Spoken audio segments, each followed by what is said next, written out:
Good morning.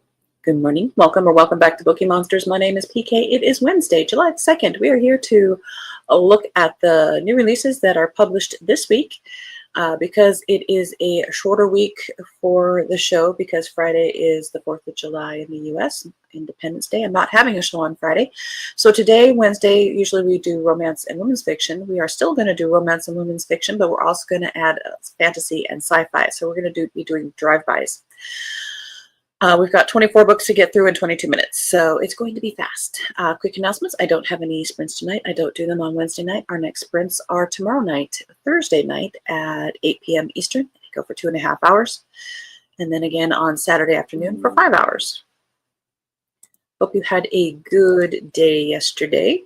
Good morning, Mary. Happy Wednesday. Off to get a grocery order later this morning, and then I have to buckle down and get some work done around this house as well as in the bedroom. Oh my goodness, that's a project. How was your movie yesterday? Getting excited about a day off on Friday? Absolutely. Sleep. Well, I sleep an extra hour on days off. So normally I get up at 5. I usually get up when the alarm goes off, the usual alarm for this show. So I sleep until about 6:22. So that's helpful. But then we go back to bed later and then have some fun. Mostly a lot of resting and the usual stuff, reading, crocheting. How about you? Do anything for the 4th of July? We usually hunker down because our subdivision is outside city limits so far still. And the neighborhood and the surrounding neighborhoods just go bonkers with fireworks. I mean, the big mortars. We don't have to go to any shows because we have ours in our own, from our own house. So, all right, let us jump in. We've got about a little less than a minute per book. So we'll start with romance. An Irish Summer by Alexandra Page. Boston has everything Chelsea needs. Her best friend, her family, a great job. She's worked and lived at the same bed and breakfast since graduating college, and she relishes the sense of stability. That is, until she's informed that O'Shea's bed and breakfast is being sold, and she has less than a month to find a new job and apartment. Desperate, she takes a summer gig at the B&B's sister hostel in Galway, Ireland.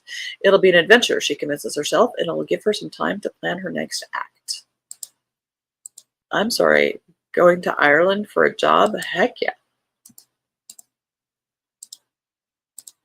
And they're giving you food and board? Heck yeah. Destination Weddings and Other Disasters by M.C. Vaughn. A hospitality pro reluctantly agrees to plan her mom's beach wedding with help from her crush-worthy high school bully. Sun, sea, sand, and her high school nemesis. This destination wedding is about to take a detour. Her future stepfather is the father of this guy. That would be awkward.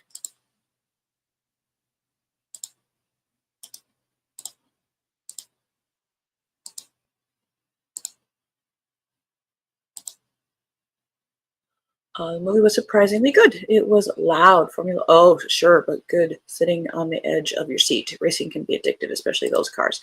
Yeah, Steve loves to watch Formula One races. Quite often they are too early on a Sunday morning. So I try to wake him up and he goes, nah, never mind. And he tries to watch a repeat of them. But yeah, they are it's a very interesting sport. And perhaps why there are Formula One romance books out there, along with hockey. I don't get it. Austin by Susan May Warren, 4th in the Minnesota Kingstons. There's trouble in the North. His secrets could get them killed. Austin Kingston isn't impressed with Mr. Billionaire Declan Stone. Sure, he's handsome and has a generous heart, but she is happy with her life as a treasure hunter / shark diver, as one is. Besides, she's seen what wealth can do to someone. No, thank you. Except a routine dive turns treacherous and she finds herself in need of rescue. ... And the rest is history or a book. Behind Frenemy Lines by Zen Cho.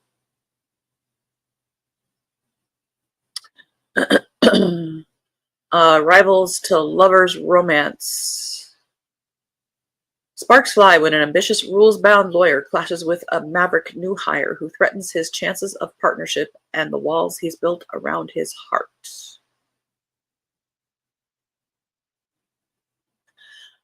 I don't have the neck to wear those big hoop earrings, and I'd be afraid to get caught on things. But they look good on some people's. I appreciate that. End of row one.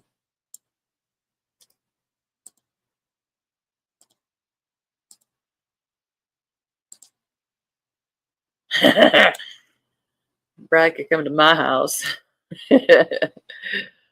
He's been pretty for a very long time.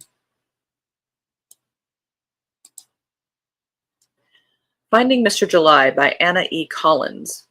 She's ready to do whatever it takes to get the job of her dreams, even if it means working with a pile of adorably unruly pups and the office grump. Intern Holly King knows there are pros and cons to everything, including competing in her nonprofit's big fundraising competition. Winning means a full-time job at the new office in Scotland. Scotland is thousands of miles away from her toxic ex-boyfriend. Her pitch includes puppies, lots of them, etc. Again, we're doing drive-bys today.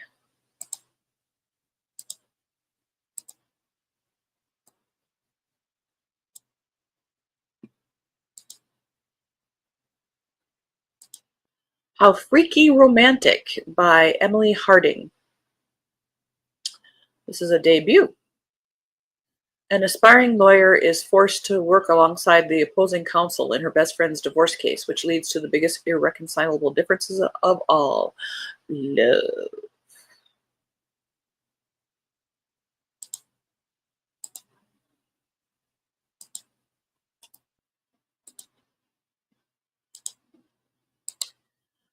Let's Make a Scene by Laura Wood.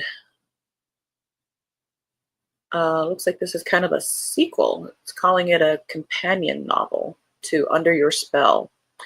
This follows Theo Elliott's best friend Cynthia Taylor. It's not Cynthia, it's Cynthia Taylor, as she's pulled back into a fake PR relationship with Jack Turner Jones, the one co-star she swore she'd never work with again.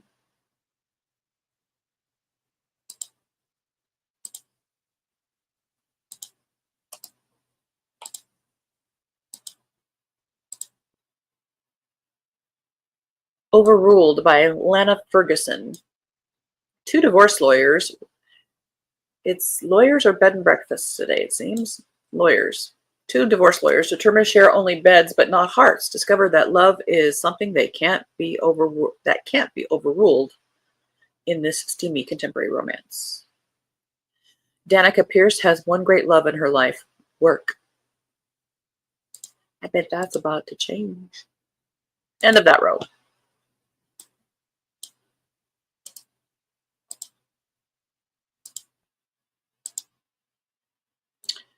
Port Anna by Libby Buck. Debut novel exploring second chances and blossoming romance in a charming port town in Maine.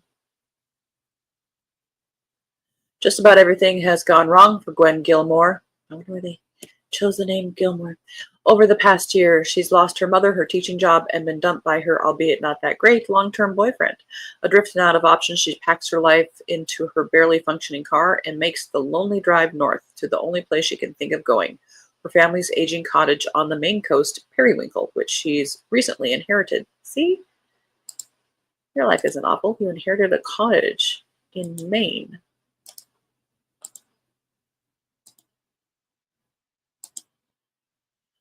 The Dirty Version by Turner Gable Kahn.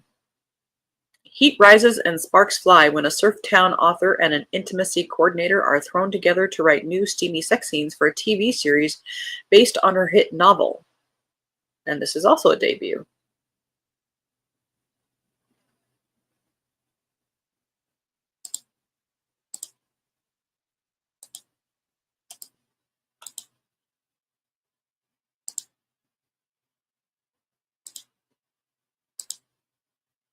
Summer on Lilac Island by Lindsay McMillan. A witty and heartwarming escape about mothers and daughters, small town dating, and the surprising ways we find our way home. When Gigi Jenkins finds herself broke, unemployed, and out of options, she has no choice but to return to Mackinac Island, the horse and buggy hometown she swore she'd left behind forever.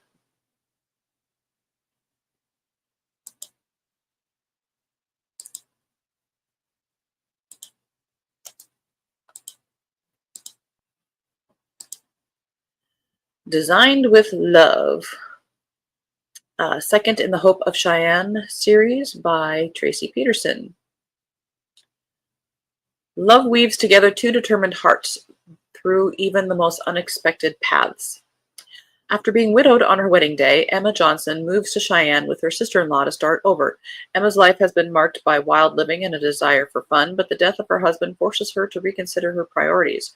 Her brother-in-law, Colton Benton, travels with them, intending to help Emma get established, but she becomes wary of Colton's intentions, wondering if he is genuinely interested in her or merely after his brother's inheritance, which is now hers.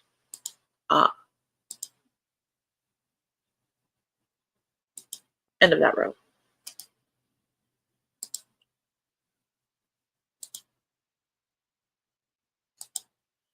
The Summer You Were Mine by Jill Francis. A beachy second chance romance set on the stunning Italian coast, where messy emotions and life challenges collide in this poignant and enthralling novel. Ellie Beltrami and Cristiano Conte have known each other their entire lives. Both families hail from Chiavari, a small town on the Italian Riviera. Their grandparents are friends. Their parents are friends. They were friends. And for one brief moment 14 summers ago, they were almost more than that. But I bet something happened. Big dress alert. Big dress alert. Big dress alert. This Much Is True by Vivian Loret, or maybe Loray, third in the Liars Club. And he lost his shirt. Those shirts just slide off.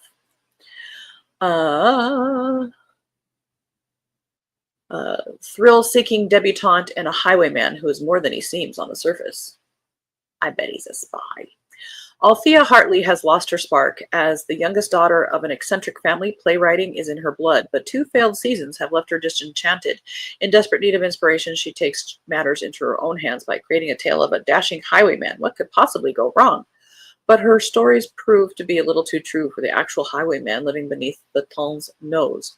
Jasper Truelove, Viscount St. James, needs to put an end to the bewitching Miss Hartley's incriminating tales, etc. All right, one more in our romance and women's fiction, and then we'll move on to fantasy science fiction. Again, we're doing two days in one because of the holiday. Tomorrow we'll be looking at the rest of the Cozy Mysteries. The Letter Carrier by Francesca Giannone, and the translator is Elettra Poletto. What would happen if you finally met your soulmate, but they were married to someone else? This was a best-selling phenomenon in Italy. Shows how a little town in southern Italy might just be just like every town, with women and men, husbands and wives, fathers and sons, mothers and daughters, all trying to navigate the world while staying true to their hearts. Salento, Italy, June 1934. A coach stops in the main square of Lisanello, a tight-knit village where everyone knows each other. A couple gets off. The man, Carlo, a child of the South, is happy to be back home after a long time away. The woman, Anna, his wife, is a stranger from the north. Carlo's brother is there to meet them, and he and everyone else can't help but notice that Anna is as beautiful as a Greek statue. She becomes the letter carrier. Gotcha.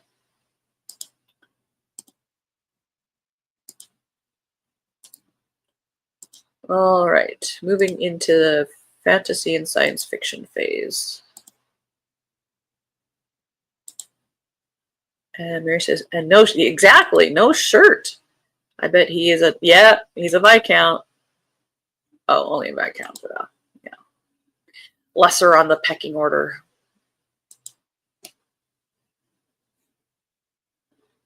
I'm getting better. A Forbidden Alchemy by Stacy McEwen. This is a stunning, slow-burn romantasy. Follows a fated pair who uncover a world-changing secret and are thrust into a violent class war, navigating love, loss, and devastating betrayals. That is every single romantasy out there. This was not helpful. Nina Harrow and Patrick Coulson are 12 years old when they are whisked away from the shadows of their disenfranchised mining towns to dazzling Bellavere City to discover their magical potential. Those who pass Bellavere's test will become artisans, wielders of powerful elemental magic destined to fulfill the city's grand ambitions. For Nina, the artisan school symbolizes a dream and an escape from her harsh reality, while Patrick yearns to return to his craftsman family, whose extraordinary physical strength serves the idiom mines keeping the city alive. And then they uncover a devastating truth. Artisans aren't born, they're chosen. They part ways on very different paths, leaving them to carry the burden of this secret alone, etc. End of that row. Seriously, that is every single romantasy plot out there.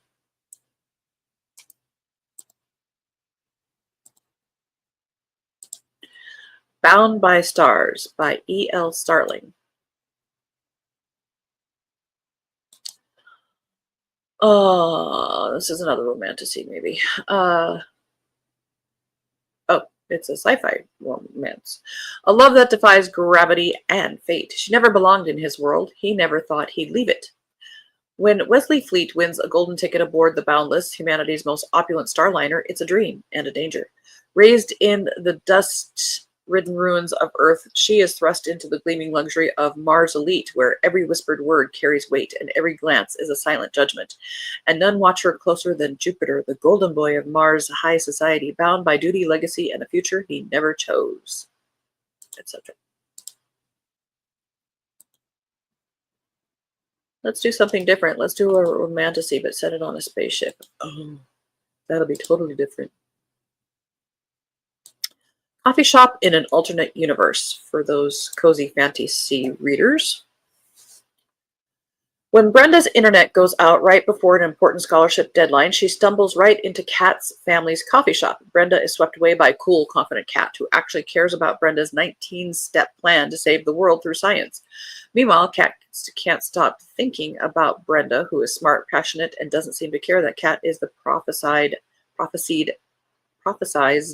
chosen one.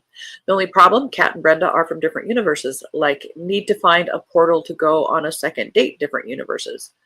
As their universes collide and things spiral out of control, can a girl who is determined to save the world find love with a girl determined to outrun her destiny? Remember those commercials where they talked really fast, the fine print, and it wasn't digitally altered at that time? That's what that felt like.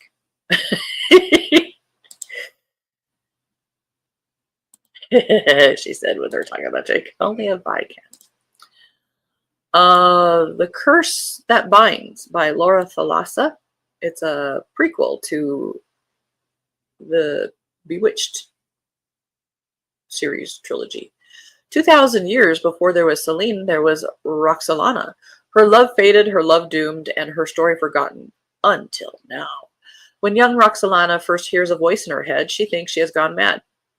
So did everybody else. The truth, however, is stranger still, because Memnon, the boy who speaks to her, claims he is real. Not only that, he insists they both are God-touched soulmates with the ability to wield magic.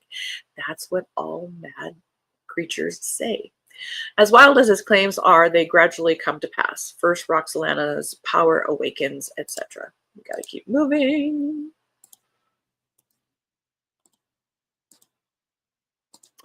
The Peculiar Gift of July. With a dash of magic and a cast of oddball small-town characters, this feel-good novel, where'd my phone go? Explores forgiveness, family, and the sense of humor it takes to live with the ones we love the most. That's included because it has some magical realism. End of that row. Tusk Love.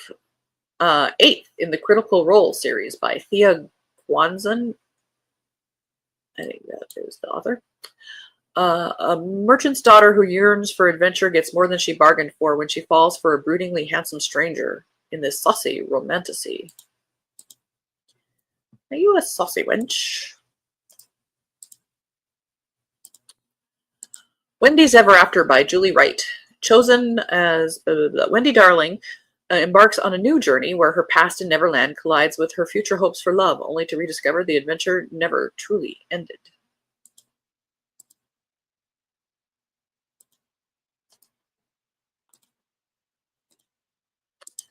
The Golden Age of Magic by Luann G. Smith, first in series or duology, we don't know. Against the backdrop of 1920s Hollywood, a young fairy godmother on a mission is embroiled in malicious magic, mystery, and murder in a thrilling historical fantasy by the author of The Vine Witch, which I think was popular. Celeste is about to become one of the 13 Filles Gardiennes, a centuries-old sisterhood of fairy godmothers. To be granted full status, she must usher her first protege onto their path of destiny. Where better to find a starry-eyed ward than in the land of magic and illusion called Hollywood? That's clever.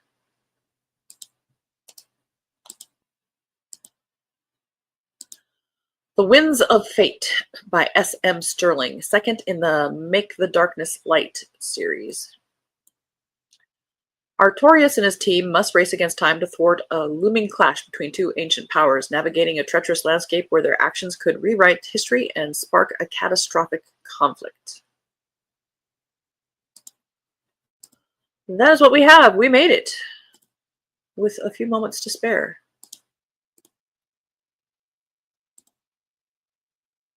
Me and parents. All righty. Well, tomorrow we will have the rest of the Cozy Mysteries, being our freeform Thursday for this week, because there is no morning show on Friday, being Independence Day. The alarm goes and it's in the other room, so I gotta run. Thank you so much for watching. Again, I don't have any sprints tonight. Our next ones are tomorrow night. Have a good day. Stay cool. Be safe. And as the banner says, don't be a bookworm, be a bookie monster. Nom nom nom. Have a good day and God bless.